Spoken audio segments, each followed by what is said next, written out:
ومن آیاتہ اللیل والنہار، اور اس کی آیات ہی میں سے ہے رات بھی اور دن بھی، والشمس والقمر، اور سورج بھی اور چاند بھی، لا تسجدوا للشمس ولا للقمر، دیکھو سجدہ مت کرو نہ سورج کو اور نہ چاند کو، واسجدوا للہ الذی خلقہن، بلکہ سجدہ کرو اس اللہ کو جس نے ان سب کو پیدا کیا، ان کنتم ایاہ تعبدون، اگر تم واقعتاً اسی کی بندگی کرتے ہو۔ فإن استکبروا، پھر اگر وہ استکبار کریں، فالذین عند ربک، تو اے نبی اگر یہ سجدہ مجھے کرنے کو تیار نہیں تکبر کی بنا پر، تو وہ فوجوں کی فوجیں جو ہیں فرشتوں کی جو میرے پاس ہیں، فالذین عند ربک، جو تیرے رب کے پاس ہیں، یسبحون لہ باللیل والنہار، وہ تو دن رات اس کی تسبیح میں لگے ہوئے۔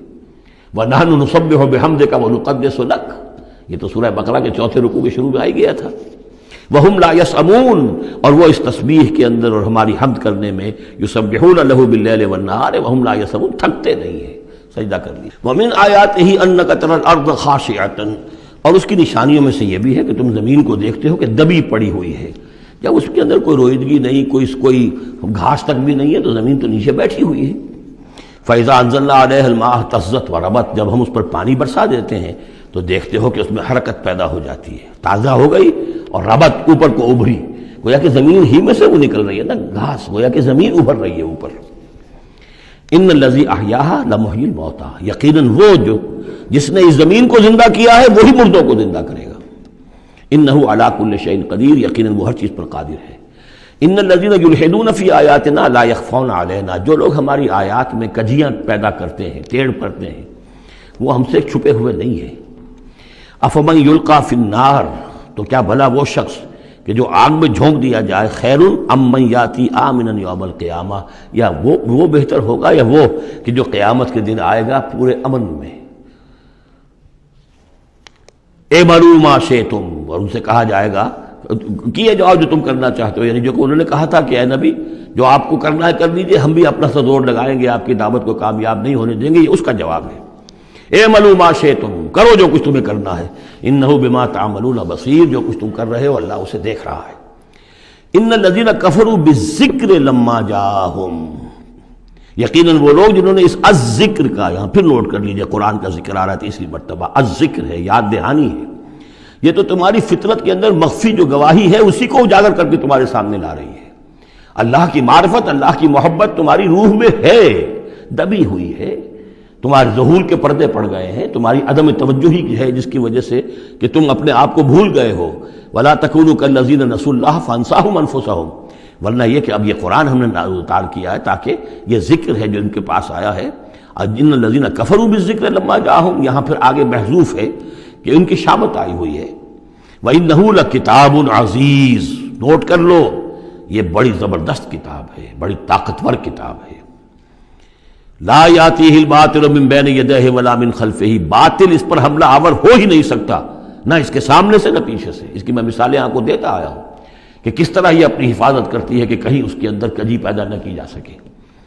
تنزیل من حکیم حمید، یہ تو اس کا اتارا جانا ہے ایک حکیم اور حمید ہستی کی طرف سے۔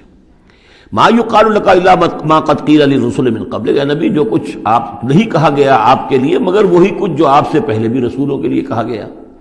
ان ربک لذو مغفرۃ وذو عقاب علیم، یقیناً آپ کا رب جو ہے مغفرت والا بھی ہے اور بہت سخت سزا دینے والا بھی ہے، دردناک سزا دینے والا بھی ہے۔ وَلَوْ جَعَلْنَاهُ قُرْآنًا عَجَمِيًّا، تب پانچویں مرتبہ ذکر ہو رہا ہے، اگر ہم نے اس قرآن کو عجمی بنایا ہوتا، اوپری زبان میں، عجمی زبان میں، لَقَالُوا لَوْلَا فُصِّلَتْ آیَاتُهُ، تو یہ کہتے کہ اس کی آیات واضح کیوں نہیں کی گئی؟ اعجمی و عربی، کیا کتاب عجمی زبان میں اور قوم ہے عربی؟ قل هو للذین آمنوا ھدی وشفاء، کہہ دیجئے کہ یہ قرآن عربی جو ہم نے نازل کیا ہے یہ ان لوگوں پر جو ایمان لائیں ان کے حق میں ہدایت بھی ہے، شفا بھی ہے۔ والذین لا یؤمنون فی آذانہم وقر، اور واقعتاً جو لوگ ایمان نہیں لاتے ان کے کانوں میں بوجھ ہے، ثقل ہے، وہو علیہم عمی، اور یہ قرآن ان پر اندھاپا بن چکا ہے، یعنی قرآن جو ہے اس کی حقیقت کو یہ نہیں دیکھ پا رہے۔ اولئک ینادون من مکان بعید، انہیں تو ایسے لگ رہا ہے جیسے کہیں دور سے کوئی انہیں پکار رہا ہے، اس کی بات جو ہے انہیں عجیب سی لگتی ہے۔ وَلَقَدْ آتَيْنَا مُوسَى الْكِتَابَ فَاخْتُلِفَ فِيهِ، اور ہم نے موسیٰ کو بھی کتاب دی تھی تو اس میں اختلاف کیا گیا. وَلَوْلَا كَلِمَةٌ سَبَقَتْ مِنْ رَبِّكَ لَقُضِيَ بَيْنَهُمْ، اور اگر تیرے رب کی طرف سے ایک بات پہلے سے طے نہ ہو چکی ہوتی تو ان کے مابین فیصلہ کر دیا جاتا. اس کے لیے کہ ہر شے کے لیے ایک وقت معین ہے، ایک اجل معین ہے. وَإِنَّهُ لَفِي شَكٍّ مِّنْهُ مُرِيبٍ، اب یہ من ہو، اب وہ اس قرآن کے بارے میں بھی شک و شبے میں مبتلا ہے. پہلے اختلافات ڈالے اور اب جب ہم نے یہ کتاب بھیج دی ہے اس کی وضاحت کرنے کے لیے تو اس کے بارے میں شکوک و شبہات میں مبتلا من عمل صالحا فلنفسہ، جو کوئی بھی عمل کرتا ہے نیک وہ اپنے لیے کرتا ہے. ومن اساء فعلیہا، اور جو کوئی بھی برا کام کرتا ہے اس کا جو وبال ہے سارا کا سارا اسی پر آئے گا. وما ربک بظلام للعبید، اور نہیں ہے آپ کا پروردگار اپنے بندوں کے حق میں ہرگز ظلم کرنے والا کسی بھی درجے میں. الیہ یرد علم الساعہ وما تخرج من ثمرات من اکمامها وما تحمل من انثى ولا تضع الا بعلمه وَيَوْمَ يُنَادِيهِمْ أَيْنَ شُرَكَائِي قَالُوا آذَنَّاكَ مَا مِنَّا مِنْ شَهِيدٍ وَضَلَّ عَنْهُمْ مَا كَانُوا يَدْعُونَ مِنْ قَبْلُ وَظَنُّوا مَا لَهُمْ مِنْ مَحِيصٍ. صدق اللہ العظیم. اللہ ہی کے حوالے ہے قیامت کا علم کہ قیامت کب آئے گی. وما تخرج من ثمرات، اور جو بھی نکلتا ہے میووں میں سے ان کے غلافوں کے اندر سے. وما تحمل من انثى، اور جو بھی کوئی مادہ اٹھاتی ہے اپنے پیٹ میں حمل. ولا تضع، اور نہ ہی وہ اس کو جنتی ہے الا بعلمہ، مگر وہ اللہ کے علم میں ہوتا ہے. اور اس کو صرف انسانوں پر نہ سمجھیے، تو تمام حیوانات کا معاملہ ہے. اسی لیے یہاں پر عورت کا نام نہیں لیا گیا بلکہ یہ کہ جو بھی ہے من انثیٰ، جو بھی ہے. وَيَوْمَ يُنَادِيهِمْ أَيْنَ شُرَكَائِي، اور جب اس دن کے پکارے گا انہیں کہ کہاں ہے میرے وہ شریک. قَالُوا آذَنَّاكَ مَا مِنَّا مِنْ شَهِيدٍ، تو وہ کہیں گے ہم نے تو آپ سے عرض کر دیا ہے، ہم میں سے کوئی بھی اس کا اقرار نہیں کرتا کہ ہمارا کوئی شریک ہے. یعنی یہ کہ اس وقت وہ بالکل ایسے بے بس ہو جائیں گے کہ وہ نہیں کہہ سکیں گے کہ ہم نے واقعتاً کسی کو سمجھا تھا کہ وہ ہمارا سہارا ہوگا. وَضَلَّ عَنْهُمْ مَا كَانُوا يَدْعُونَ مِنْ قَبْلُ، اور گم ہو جائیں گے ان سے، ان کے ہاتھوں کے طوطے اڑ جائیں گے جن کو وہ پکارا کرتے تھے اس سے پہلے. وَظَنُّوا مَا لَهُم مِّن مَّحِيصٍ، اور انہیں یقین آ جائے گا کہ اب کوئی خلاصی کی کوئی شکل نہیں ہے، یہاں سے نجات پانے کی کوئی صورت نہیں. لا یسأم الانسان من دعاء الخیر، انسان نہیں تھکتا ہے خیر مانگتے ہوئے. اگر اس کے پاس دولت ہے اور مانگے گا، اور نعمتیں ہیں اور مانگے گا. وَإِن مَسَّهُ الشَّرُّ، اور اگر کہیں اسے تکلیف پہنچ جائے فَيَئُوسٌ قَنُوطٌ، تو بالکل مایوس ہو جاتا ہے اور نا امید ہو جاتا ہے. وَلَئِنْ أَذَقْنَاهُ رَحْمَةً مِنَّا مِن بَعْدِ ضَرَّاءٍ مَسَّتْهُ، اور اگر ہم انہیں اپنی رحمت کا مزہ چکھا دے اس کے بعد کہ اسے کوئی تکلیف پہنچی تھی. لَيَقُولَنَّ هَٰذَا لِي، تو وہ کہے گا یہ تو میرا ہے ہی، یہ تو میری اپنی صلاحیت ہے، میں نے اپنے مسائل کو حل کر لیا، میں نے جتنی بھی مشکلات تھیں میں نے بڑے اپنے ناخن تدبیر سے تمام عقدے حل کر لیے. وَمَا أَظُنُّ السَّاعَةَ قَائِمَةً، یہ بالکل وہی الفاظ ہیں کہ جو سورہ کہف میں آئے ہیں کہ دو اشخاص کا مکالمہ ہوا تھا. میں نہیں سمجھتا کہ قیامت وغیرہ کوئی قائم ہونے والی شے ہے. وَلَئِن رُجِعْتُ، وہاں رُدِدْتُ ہے، یہاں رُجِعْتُ ہے. اور اگر مجھے لوٹا ہی دیا گیا، گویا کہ بالفرض، جیسا کہ تم کہتے ہو، اگر واقعتاً ہو ہی گیا، اول تو میرا گمان نہیں ہے، یہ ڈکوسلا تھا معلوم ہوتا ہے مجھے، اگر ہو ہی گیا اِلَىٰ رَبِّي إِنَّ لِي عِندَهُ لَلْحُسْنَىٰ، تو میرے لیے تو پھر وہاں اور اچھائی ہوگی. اس لیے کہ جب یہاں مجھے نوازا ہے، اللہ نے سب کچھ دیا ہے، عزت دی ہے، پیسے دیے ہیں، دولت دی ہے، اولاد دی ہے، تو ظاہر بات ہے کہ میرے اندر کچھ ہے جو اسے پسند آیا ہے. تو یہ کہاں چلا جائے گا؟ میرے اندر جو خیر ہے، جو میرے اندر اللہ تعالیٰ کی محبوبیت کی کوئی چیز ہے، تو وہ وہاں بھی قائم رہے گی اور اللہ تعالیٰ وہاں بھی مجھے دے گا. فَلَنُنَبِّئَنَّ الَّذِينَ كَفَرُوا بِمَا عَمِلُوا، تو پھر ہم پوری طریقے سے جتلا دیں گے ان کافروں کو جو کچھ کے عمل انہوں نے کیے ہوں گے. وَلَنُذِيقَنَّهُم مِّنْ عَذَابٍ غَلِيظٍ، اور انہیں لازماً مزہ چکھائیں گے بہت ہی گاڑھے عذاب کا. وَإِذَا أَنْعَمْنَا عَلَى الْإِنسَانِ أَعْرَضَ وَنَأَىٰ بِجَانِبِهِ، اور جب ہم انسان پر نعمتوں کی بارش کر دیتے ہیں تو پھر وہ ذرا اپنا رخ پھیر لیتا ہے اور اپنی ایک جانب کو مڑ جاتا ہے، پہلو موڑ لیتا ہے. وَإِذَا مَسَّهُ الشَّرُّ فَذُو دُعَاءٍ عَرِيضٍ، اور جب کوئی تکلیف اسے پہنچتی ہے تو بڑی لمبی چوڑی دعائیں کرنے لگتا ہے. قُلْ أَرَأَيْتُمْ إِنْ كَانَ مِنْ عِنْدِ اللَّهِ ثُمَّ كَفَرْتُمْ بِهِ، اے نبی ان سے کہیے کہ ذرا سوچو، تھوڑی دیر کے لیے فرض کر لو کہ یہ جو میں پیش کر رہا ہوں قرآن یہ اللہ ہی کی طرف سے ہو. امکان تو ہے نا، 1%، 2%، 3%، کسی درجے میں تو امکان ہے. ثُمَّ كَفَرْتُمْ بِهِ، اور پھر تم نے اس کا کفر کیا، من اضل ممن ہوا فی شقاق بعید، تو کون ہوگا زیادہ بھٹکا ہوا اس سے کہ جو اس طرح کی زندہ کے اندر جا پڑا ہے۔ یعنی سوچو ذرا، غور کرو، جیسے اس سے پہلے آیا ہے کہ میں تم سے کہتا ہوں ایک ایک کر کے، دو دو کر کے، اکیلے اکیلے، دو دو مل کر گفتگو کرو، سوچو سمجھو کہ کیا اس شخص کے اندر کوئی دیوانگی کے آثار ہیں، کوئی ان کے اندر کوئی، کبھی ان کی زندگی کے اندر اس سے پہلے جو 40 برس ان کو تمہارے درمیان بسر کی ہے، کبھی کوئی جھوٹ بولا ہے۔ اب یہ آخری مرتبہ پھر قرآن مجید کا ذکر آ رہا ہے، اور یہ سب سے اہم ہے ہمارے اس موجودہ دور کے لحاظ سے۔ سنریہم آیاتنا فی الآفاق وفی انفسہم حتی یتبین لہم انہ الحق، ان قریب ہم انہیں دکھائیں گے اپنی آیات، آفاق میں بھی، یہ پوری کائنات جو ہے، آسمان اور زمین، آفاق، وفی انفسہم، ان کی اپنی جانوں کے اندر بھی، حتی یتبین لہم انہ الحق، یہاں تک کہ یہ بات بالکل واضح ہو جائے گی ان کے لیے، مبرہن ہو جائے گی کہ یہ قرآن حق ہے۔ اس سے اشارہ ہو رہا ہے اس معلومات کے ایکسپلوژن کی طرف کہ جو آج ہو رہا ہے، اور یہ کوئی زیادہ پرانی بات نہیں ہے، یہ زیادہ یوں سمجھیے کہ یہ سائنس کی ڈیولپمنٹ 200 برس کا ہے معاملہ، اور اس میں بھی جو ایکسپلوژن ہوا ہے یہ تو ہاف سینچری سے زیادہ کا مسئلہ نہیں، اسی کے اندر ہوا ہے۔ اور اصل میں آج کے دور میں قرآن مجید کے اعجاز کو ثابت کرنے کے لیے کہ یہ معجزہ ہے، سب سے اہم پہلو یہ ہے۔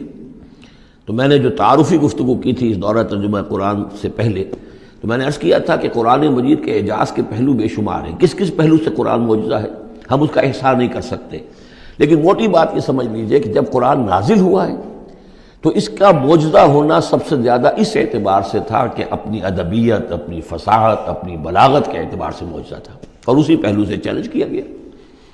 تمہارے ہاں شعراء ہیں، تمہارے ہاں خطباء ہیں، تمہارے ہاں ادب کا بڑا ذوق ہے، کوئی اس جیسی ایک صورت بنا کر لے آؤ۔